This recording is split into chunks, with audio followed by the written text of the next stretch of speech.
Question number 5. What is the function of shear keys in the design of retaining wall?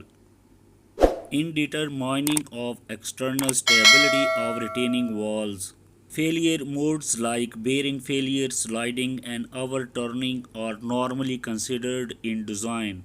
In considering the criterion of sliding, the sliding resistance of retaining walls is derived from the base friction between the wall base and the foundation soils. To increase the sliding resistance of retaining walls, other than providing a large self-weight or a large retained soil mass, shear keys are to be installed at the wall base. The principle of shear keys is as follows. The main purpose of installation of shear keys is to increase the extra passive resistance developed by the height of shear keys.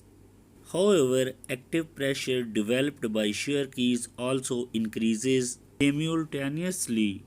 The success of shear keys lies in the fact that the increase of passive pressure exceeds the increase in active pressure, resulting in a net improvement of sliding resistance.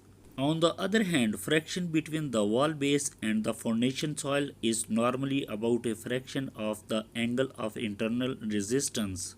That is about zero point 0.8. Where is the angle of internal fraction of foundation soil?